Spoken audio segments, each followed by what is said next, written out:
يا صباح الفل، يا صباح الورد، يا صباح كل حاجة حلوة على عيونكم يا حبايب قلبي. ازيكم عاملين ايه؟ يا رب تكونوا بخير، في صحة وفي سعادة وفي راحة بال من رب العالمين. ان شاء الله النهاردة هنعمل فطار وهنعمل غدا، ان شاء الله هيعجبكم بإذن الله. وان شاء الله كمان طريقة البيض اللي انا هعملها دي في الفطار هتعجبكم جدا وهتعجب الأولاد جدا. بس قبل ما أبدأ الفيديو عايزة منكم لايك واشتراك في القناة وتفعيل زر الجرس علشان يوصلكم مني كل جديد. هنقول بسم الله ما شاء الله لا قوة إلا بالله وهنبدأ الفيديو. هنجيب كمية البيض اللي انت هتعمليها بيضتين 3 4 حسب عدد الأسرة بتاعك، تمام. وهتجيبي شريحة جبنة رومي هتقطعيها زي ما انا وريتك كده وهتحطيها عليها. طبعا هتضيفي ملح بس مش كتير لان انت حاطه جبنه رومي. هتجيبي برضو يعني معلقه كده او معلقتين جبنه من الجبنه الموتزاريلا، تمام. وهتقلبي كل المكونات دي في بعضها لغايه ما تتجانس مع بعض. بعد كده هتجيبي معلقه سمنه صغيره مش كبيره، لان انت طبعا حاطه جبن، فالجبن كده كده فيها ايه، بيبقى يعني الجبنة الموتزاريلا والجبنة الرومي بيبقى فيها نسبة من السمنة أو الزبدة، تمام. فانت هتحطي سمنة بس مش كتير، تمام. عايزة تحطي زيت حطي زيت براحتك، بس أنا بفضل البيض آه، يتعمل بسمنة يعني، تمام. بعد كده هتفردي البيض كده، يعني تخليه كله كده يعني بسوى واحد في الطاسة. طبعا الطاسة دي طاسة كبيرة، أنا عاملة فيها هي طاسة كبيرة لأن أنا عايزة البيض يطلع معايا كله سمك واحد، وعايزة البيض ما يتحرقش مني. يعني بصوا، أنا كده بقى هبدأ أقلب. طبعا القرص طبعا كبير، فأنا طبعا مش هعرف أقلبه كله مرة واحدة، فانا هقطع القرص دوت، هقطعه علشان خاطر اعرف اقلبه في الطاسه، لان انا عندي الطاسه اللي انا عامله فيها دي طاسه كبيره. انا اصلا البيض لما بيتعمل بالطريقه دي بيرمي معاكي جامد. وخلي بالكوا دي وجبة غذائية متكاملة جدا، يعني أنا مش عاملة، في ناس بتحط عليه شرايح فلفل أو فلفل كده متقطع، في ناس بتحط عليه طماطم، بس انا بصراحه بفضل ان انا اعمله بالجبنه بس، تمام. طبعا دي اذواق، في ناس بتحط عليه زيتون، طبعا دي اذواق. لانشون انا ممكن برضو احط لانشون على فكره، لو عندي لانشون بحط عليه لانشون، بقطع اللانشونيه كده برضو وبحطها عليه زي ما بقطع الجبنه كده، بقطع اللانشون، تمام. طبعا انا هنا بدات ان انا اقلب البيض زي ما انت شايفه، بصي شكله تحفه وطعمه ولا احلى من كده، تمام. وجبة غذائية متكاملة، تنفع فطار تنفع غدا تنفع عشاء، براحتك خالص اللي انت عايزاه اعمليه. انا بحاول ان انا اعمل لكم انوع لكم في الاصناف، تمام. واهو كان طبق البيض والله وكفانا ما شاء الله وفاض كمان. يعني بصوا انا وولادي، كنت انا وولادي 2، يعني كنا 3، وما شاء الله كفانا وفاض، تمام. اللي وصل لغاية هنا ما ينسانيش في اللايك والاشتراك في القناة وتفعيل زر الجرس عشان يوصلكم مني كل جديد. وتعالوا نقول على الوصفة اللي بعد كده، وهي كانت وصفة الغداء. بانيه. خلاص هنعمل بانيه وهنعمل مكرونة، بس المكرونة هنعملها بطريقة مختلفة شوية.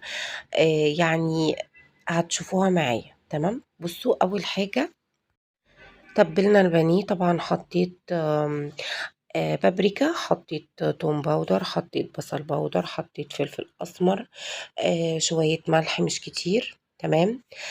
حطيت شوية شوية من السبع بهارات بس مش كتير، يعني حطي 7 بهارات بس مش كتير، تمام.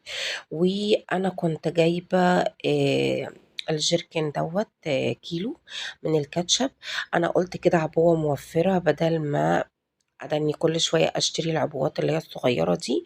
وما شاء الله انا مش جايباه غالي ولا حاجة، كان تمنه عامل 60 جنيه. خلاص يعني انا جايباه من الهايبر، تمنه عامل 60 جنيه. خلاص بحب احط كده معلقة من الكاتشب، بتدي البانيه طعم تحفة. عايزة اقول لكم بجد بتدي البانيه طعم حلو جدا. خلاص هنقلبها كده مع بعض. وكمان لو عندك صويا صوص ممكن تحطي معلقة، بس انا الصويا صوص كانت خلصانة من عندي، تمام. ممكن تحطي رشة زعتر برضو بتدي البانيه طعم حلو جدا. طيب أنا هنا كنت مولعة على مَيّة عشان خاطر أسلُق فيها المكرونة، حطيت فيها ملح، حطيت فيها زيت، خلاص، وسِبتها تغلي علشان خاطر أسقط فيها المكرونة. بعد ما المَيّة غليت والمكرونة اتسلقت، جِبت نفس الحلة غسلتها تمام، حطيت فيها معلقة من السمنة صغيرة كده، حطيت فيها معلقتين 3 زيت، خلاص كده تمام. وأنا كان عندي صلصة متسبكة في الفريزر، بس طبعًا أنا قبل ما أحط الصلصة أنا كده يعني هاعمل لكم المكرونة النهارده بطريقة حلوة جدًا هتعجبكم إن شاء الله.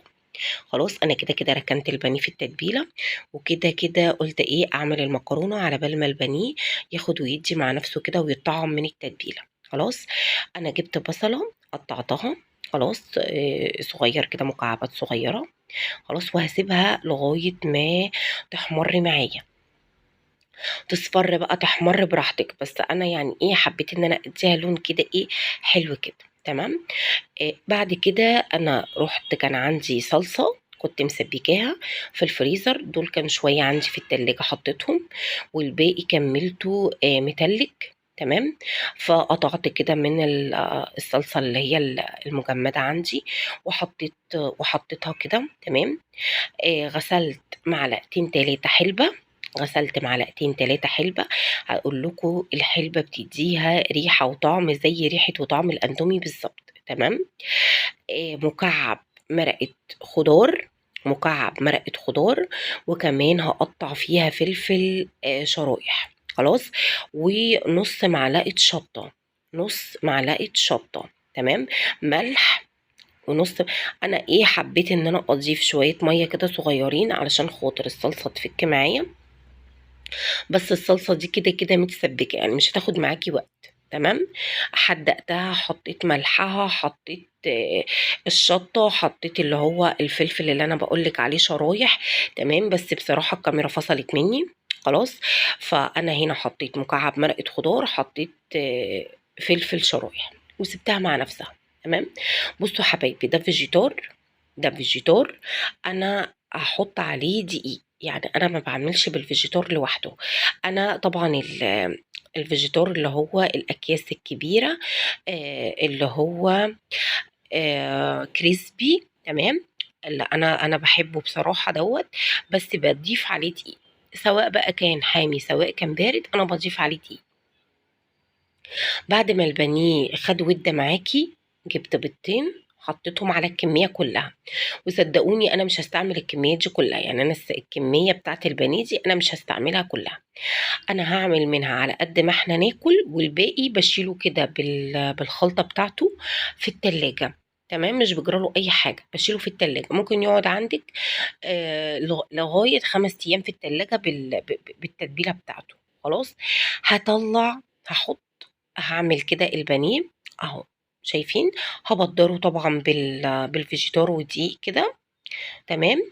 و بعد ما أخلّص الكمية كلّها خلاص، يُستحسن إن أنتِ يا إمّا بقى تجيبي شوكة تعملي بيها علشان خاطر إيدِك ما تشيلش من الفيجيتار والدقيق تمام، لإن بيبقى بقى تلزيق وكده، فيُستحسن إن أنتِ تجيبي شوكة وتعملي بيها. بس أنا هنا كنت مستعجلة بصراحة، فعملته كده بإيدي بسرعة كده في السريع، ودي كانت الكمية اللي أنا عملتها. الكمية دي يا جماعة على فكرة يعني مش هي مش يعني ما يجيش مثلًا أكتر من نُص الكمية بحاجات بسيطة، خلاص. البانيه ما شاء الله بيرمي معاكِ وبيكفّي معاكِ، ممكن يكفّينا فطار، ممكن يكفّينا غدا، على حسب. ممكن تحطّيه في التلاجة عندِك، ابنِك جه من المدرسة، ماما ما خلّصتيش لسه الأكل بتاعك، تطلّعي له مثلًا قطعة قطعتين تعمليهم له ساندوتش كده ولا أحلى من كده مع شوية سلطة. ويعني أنا باقول لكم والله الأكلات اللي أنا باقول لكم عليها دي موفّرة وسريعة تمام. أنا هنا حطيت الطاسة بتاعة الزيت عشان خاطر أحمّر البانيه خلاص. مش حاطة زيت كتير خلّي بالِك، أنا مش حاطة زيت كتير، و يعني يا ريت تبقى حاجة واسعة اللي أنتِ بتعملي فيها، علشان قطعة البانيه كده تاخد راحتها في السِوَى معاكِ، ويبقى لونها دهبي.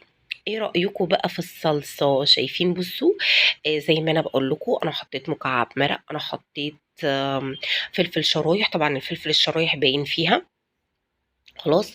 وهشغل عليها، يعني انا كنت طفيت العين عليها، فهشغل عليها بقى، احط المكرونه اهي، المكرونه بعد ما اتسلقت، وهشغل عليها النار علشان خاطر تاخد من طعم الصلصه. بصوا طعمها تحفه، ريحتها تحفه.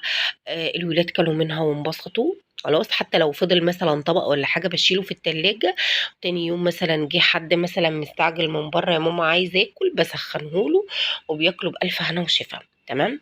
فالحاجة في البيت يا جماعة والله العظيم بركة ورزق، ما تهدريش فيها، ما ترميش الحاجة، ما تهدريش فيها وما ترميش. طبعا انا هقلب كل المكونات اهي مع بعضها. وريحتها تحفة وطعمها حلو جدا على فكرة. جربي بس الطريقة اللي انا قلتلك عليها في الصلصة دي، هتعجبك ان شاء الله. وحاجة كده يعني فاخر من الاخر، زي الكتاب ما بيقول، مكرونة بطعم جديد، بريحة جديدة، بشكل جديد. تمام. ان شاء الله جربيها، وجربي الطريقة دي ان شاء الله هتعجبك وهتنور رضاكي بإذن الله. ودوت البانيه بعد ما احنا طلعناه اهو. بصوا ايه رأيكم؟ هفتح لكم واحدة عشان تشوفوها من جوه، طرية وجميلة اهي.